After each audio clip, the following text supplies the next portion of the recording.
आगे बढ़ेंगे तो प्रधानमंत्री नरेंद्र मोदी का भरोसा राजस्थानियों पर साफ तौर पर तब दिखा जब ओम बिरला फिर से लोकसभा के स्पीकर बने। लोकसभा चुनाव में राजस्थान में बीजेपी का प्रदर्शन अच्छा नहीं रहा। इसके बावजूद 4 सांसदों को केंद्र में मंत्री बनाया गया और ओम बिरला ताकतवर पद पर पहुंच गए। इतना ही नहीं, जगदीप धनखड़ देश के उपराष्ट्रपति और राज्यसभा के सभापति। ऐसे में फिर एक बार संसद को राजस्थानी चलाते हुए नजर आएंगे। इस पर रिपोर्ट देखिए। राजस्थान के बीजेपी के नेताओं पर बीजेपी आलाकमान का जबरदस्त भरोसा है, खास तौर से संवैधानिक पदों और संसदीय प्रणाली के मद्देनजर। अंदाजा इसी बात से लगाया जा सकता है कि संसद के दोनों सदनों की बागडोर अब राजस्थानी नेताओं के हाथों में है।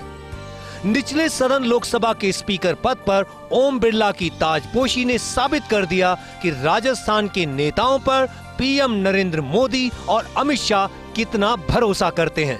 वहीं ऊपरी सदन राज्यसभा को राजस्थान के ही जगदीप धनखड़ चला रहे हैं। बतौर उपराष्ट्रपति जगदीप धनखड़ राज्यसभा के सभापति की भूमिका में भी हैं। धनखड़ को संसदीय कार्य प्रणाली का अनुभव है और बतौर विधिवेत्ता उनका करियर बेमिसाल रहा है। संसद में सदन के नेता और पीएम नरेंद्र मोदी के संसदीय टास्क को संभालने का जिम्मा भी राजस्थानी नेता और बीकानेर सांसद अर्जुन राम मेघवाल के पास है। मेघवाल केंद्रीय संसदीय कार्य मंत्री के पद पर हैं। केंद्रीय मंत्री परिषद की बात करें तो पीएम मोदी ने भूपेंद्र यादव और गजेंद्र सिंह शेखावत को अपनी कैबिनेट में शामिल कर रखा है। साथ ही भागीरथ चौधरी को राज्य मंत्री बनाया है। भूपेंद्र यादव के पास केंद्रीय वन एवं पर्यावरण व जलवायु, तो वहीं गजेंद्र सिंह शेखावत के पास संस्कृति, पर्यटन और भागीरथ चौधरी के पास केंद्रीय कृषि राज्य मंत्री का जिम्मा है। अब इसके बाद कोटा बूंदी से सांसद ओम बिरला को लगातार दूसरी बार लोकसभा स्पीकर बनाया गया है। ओम बिरला पर बीजेपी आलाकमान का भरपूर भरोसा।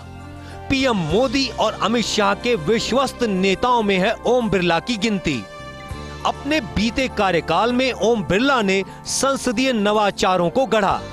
संसद का नया भवन हो या फिर प्रश्नकाल, लोकसभा अध्यक्ष को मिली चुनौतियों को बखूबी ढंग से हैंडल किया। जब जरूरत पड़ी तो ठोस फैसले लेकर क्षमताओं को साबित किया। विचार परिवार के मूल मंत्र पर खरे उतरे ओम बिरला। दलगत सियासत से ऊपर उठकर ओम बिरला के सियासी रिश्ते।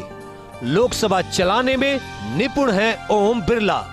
विपक्ष के घनघोर हंगामे के बीच सदन चलाने की क्षमता, संसदीय कार्य को बाधित नहीं होने देने की कला।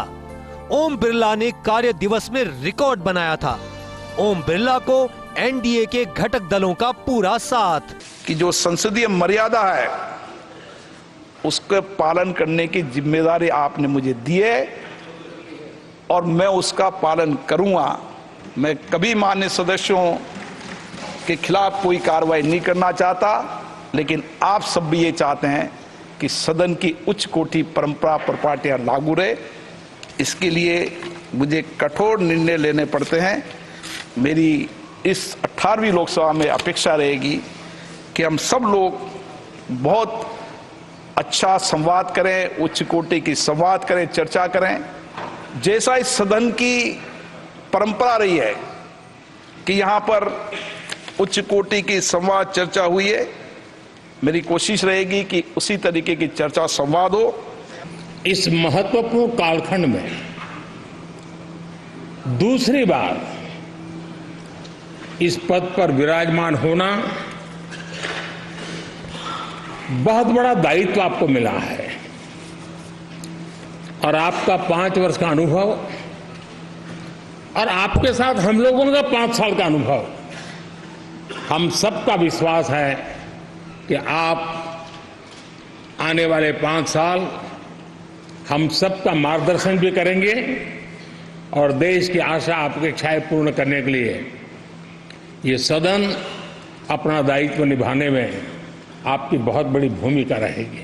I'd like to congratulate you for your successful election, for the second time that you have been elected. I'd like to congratulate you on behalf of the entire opposition, on behalf of the India Alliance. Speaker Sir, this House represents the voice of India's people. And you, Speaker Sir, are the final arbiter of that voice. Of course, the government has political power, but the opposition also represents the voice of India's people. Om Birla ने दूसरी बार speaker बनकर खुद को और एक राजस्थानी राजनेता की क्षमता को साबित कर दिया। दिल्ली के साथ ही ओम बिरला राजस्थान में भी एक बड़े पावर सेंटर के तौर पर स्थापित हो गए हैं। जैसे ही दिल्ली से फुर्सत मिलती है, वे अपने निर्वाचन और गृह क्षेत्र कोटा बूंदी का रुख कर लेते हैं। हालांकि ओम बिरला के लिए मौजूदा स्पीकर का पद चुनौतीपूर्ण रहेगा, क्योंकि इस बार विपक्ष बेहद मजबूत है। हंगामा, व्यवधान, शोर शराबे को रोकना और महत्वपूर्ण बिल या यूं कहे सत्ता पक्ष के एजेंडे को सदन में पारित कराना आसान नहीं होगा। राजस्थान में भजनलाल सरकार के लिए भी ये शुभ संकेत है कि राज्य के नेताओं का दिल्ली में दबदबा है। Yogesh Sharma, first India news, Jaipur.